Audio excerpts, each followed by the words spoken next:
Hello everyone, so I have come up with a new class. As in my last class we were discussing narration and I asked you all to send me your queries or questions related to narration, but I didn't receive any, so I am assuming that the narration part is clear with you don't have any doubts. So today I am proceeding with the syllabus to the next topic, and the next topic in the syllabus is voice change. So let's do voice change. Now first let's learn what voice is. Voice মানে কি এটো আগে বুজিবলৈ চেষ্টা কৰো। Voice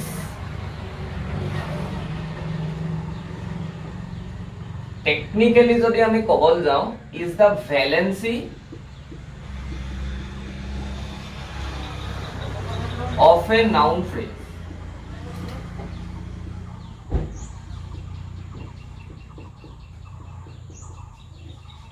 Voice is the valency of a noun phrase.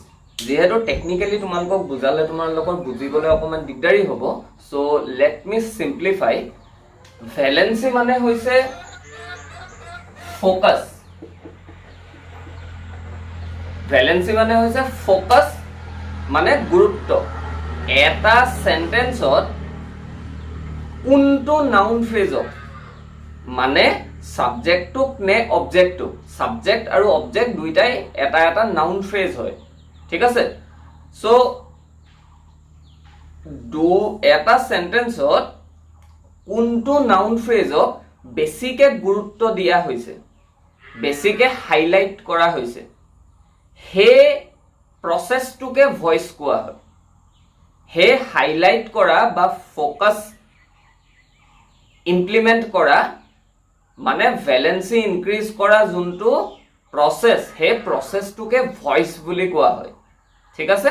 আৰু voice দুটা টাইপৰ থাকে, এটা হৈছে এক্টিভ, এটা হৈছে প্যাসিভ। সো এক্টিভ ভয়েসত ফোকাসটো কিহৰ ওপৰত থাকে, সাবজেক্টৰ ওপৰত, আৰু প্যাসিভত কিহৰ ওপৰত থাকে, অবজেক্টৰ ওপৰত। কিন্তু সাবজেক্ট বা অবজেক্ট বুলি কোৱাৰ লগে লগে অকমান বস্তুটো কি হয়, খেলিমেলি হৈ যায়। কাৰণ হয় প্যাসিভত অবজেক্টটো ওপৰত ফোকাসটো কৰে, কিন্তু অবজেক্টটো ক'ত বহে, সাবজেক্ট পজিশনত। তাৰ মানে সাবজেক্ট পজিশনত বহাৰ লগে লগে হি কি হৈ গ'ল, এটা সাবজেক্টে হৈ গ'ল। সেইকাৰণে অকমান খেলিমেলি হয়। সো আমি অকমান টেকনিক্যালি বস্তুটো শিকিবলৈ চেষ্টা কৰিম। Suppose Ram killed a tiger, ঠিক আছে। ইয়াত এটো আমাৰ সাবজেক্ট, এটো আমাৰ অবজেক্ট আৰু এটো আমাৰ ভাৰ্ব, হয়নে। তাৰ মানে এটো এটা এনপি নাউন ফ্ৰেজ, এটো এটা এনপি নাউন ফ্ৰেজ। তাৰ মানে আমাৰ সাবজেক্ট এটো আৰু অবজেক্ট এটো। কিন্তু যদি আমি ভয়েস চেঞ্জ কৰি দিও, a tiger was killed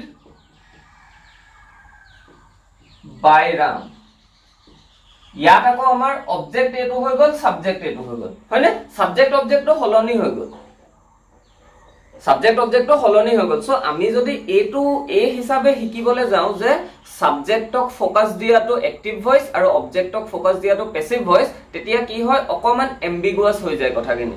it becomes a bit ambiguous, it becomes like confusing to understand.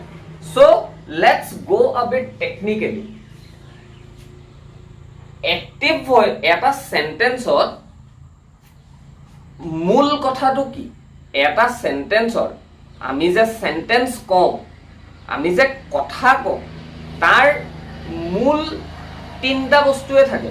Primarily three things are there in a sentence: who, did what, to whom. Who did what to whom এইটোৱে থাকে এটা সেন্টেন্সত basically এইখিনিয়ে থাকে যত এই হু two subject হয় এই two হুম two object হয় আৰু ডিড হোৱাট টু ভাৰ্ব হয় তাৰ মানে হু টু একচুয়ালি এজেন্ট হয় কৰ্তা এজেন্ট যোনে কামটো কৰিছে আৰু টু হুম টু পেশেন্ট হয় পেশেন্ট যা ওপৰত একশনটো কৰা হৈছে ঠিক আছে সো এই টেকনিক্যাল টাৰ্মিনোলজি খিনি ইউজ কৰি আমি ভয়েস শিকিম যে এজেন্ট কোন হয় যোনে কামটো কৰিছে আৰু পেশেন্ট কোন হয় যাৰ ওপৰত কামটো কৰা হৈছে ঠিক আছে মানে এজেন্টে একশনটো কৰে আৰু পেশেন্টে একশনটো সহ্য কৰে মানে পেশেন্টৰ ওপৰত একশনটো কৰা হয় ঠিক আছে সো এই টাৰ্মিনোলজিটো লৈ যদি আমি এতিয়া এটো বুজিবলৈ যাও আমি এডখৰ মুহাৰি দিও নহলে কনফিউজন হ'ব যদি এই কনসেপ্টটো লৈ আমি এতিয়া বুজিবলৈ যাও ভয়েস কেটা টাইপৰ দুটা এক্টিভ আৰু প্যাসিভ আৰু এক্টিভ ভয়েসত ফোকাসটো কিহৰ ওপৰত থাকে এজেন্টৰ ওপৰত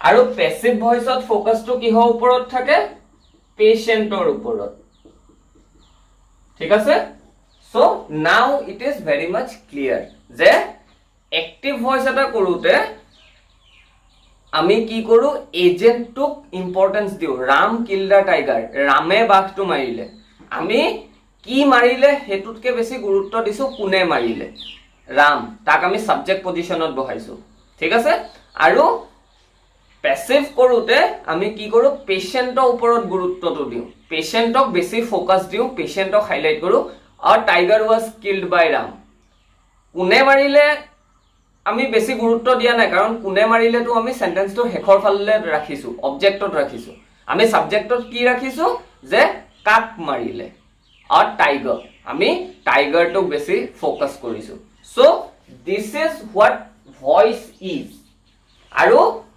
ভয়েস চেঞ্জ কৰা মানে হৈছে ফোকাসটো চেঞ্জ কৰা ভয়েস চেঞ্জ কৰা মানে হৈছে হে হাইলাইটটো হে গুৰুত্বটো চেঞ্জ কৰা from one noun phrase to the আদাৰ নাউন ফ্ৰেজ এটা নাউন ফ্ৰেজৰ পৰা ইটো নাউন ফ্ৰেজলে ফোকাসটো শিফট কৰাটোকে কোৱা হয় ভয়েস চেঞ্জ সো এক্টিভ ভয়েসত আছে যেনেবা আমি ভয়েস চেঞ্জ কৰিছো প্যাসিভ হলে আমি কি চেঞ্জ কৰিছো ফোকাসটো এজেন্টৰ পৰা পেশেন্টলে চেঞ্জ কৰিছো সিমিলাৰলি প্যাসিভত আছে আমি এক্টিভ কৰিছো আমি কি কৰিছো ফোকাসটো পেশেন্টৰ পৰা এজেন্টলে শিফট কৰিছো ঠিক আছে so this is what voice is আৰু ভয়েস চেঞ্জৰ এক্সপ্লেনেশন যে ভয়েস চেঞ্জ এটা কিয় কৰা হয় আৰু কেলে থাকে ঠিক আছে সো নেক্সট আমি ভয়েস চেঞ্জৰ ৰুল খিনি চাম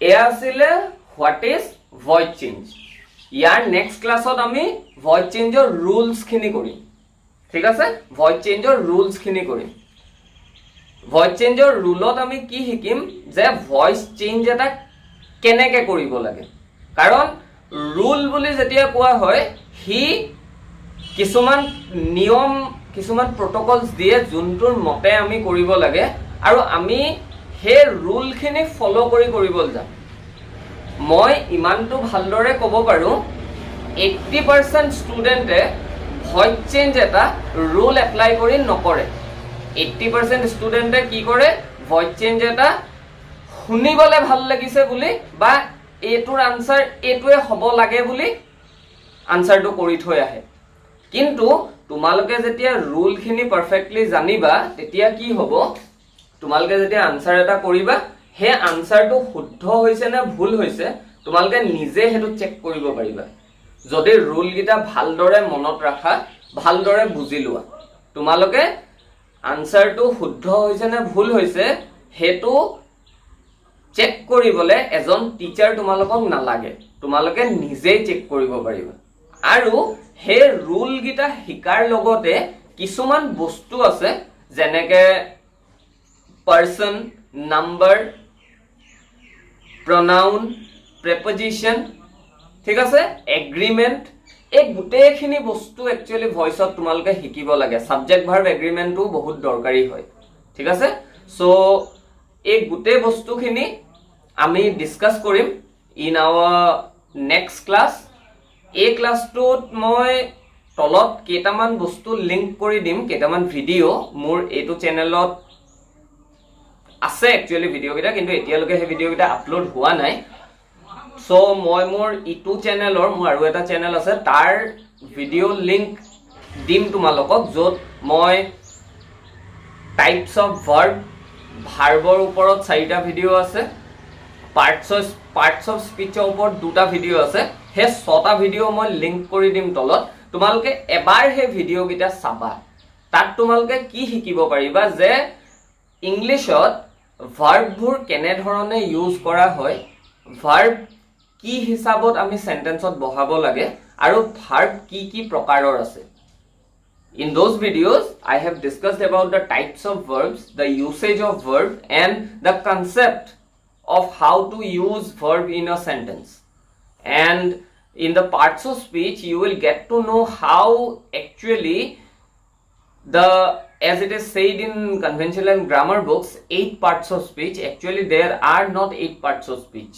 There are actually 5 word classes, and how it is, you can watch the videos and you will get a very good concept of parts of speech and tense and verb there. আৰু হে video কেইটা চালে তোমালোকৰ আৰু এটা বস্তু clear হ'ব যে আমি টেন্স ইয়াৰ পিছত আমি টেন্স কৰিম, কাৰেক্ট টেন্স আমাৰ আছে সিলেবাসত। সো হেতুৰ কাৰণে সুবিধা হ'ব। সো 6টা ভিডিও মই লিংক কৰি দিম তলত এইটো ভিডিওৰ, তোমালোকে কাইন্ডলি হে 6টা ভিডিও চাবা, কাৰণ তোমালোকৰ 11টা বজাৰ ক্লাছত এইটো আপলোড হৈছে, এতিয়া 4টা বজাৰ ক্লাছলৈ এতিয়াও টাইম আছে। সো তেতিয়ালৈকে তোমালোকে হেখিনি চোৱা। আমি 4টা বজাৰ ক্লাছত ভয়েস চেঞ্জৰ ৰুল খিনি ডিসকাস কৰিম, rules কি আছে আমি হেখিনি ডিসকাস কৰিম। So till then stay tuned with the channel, share the channel as much as possible, please like and comment the video, and please subscribe to the channel. We will meet in our next class. Thank you.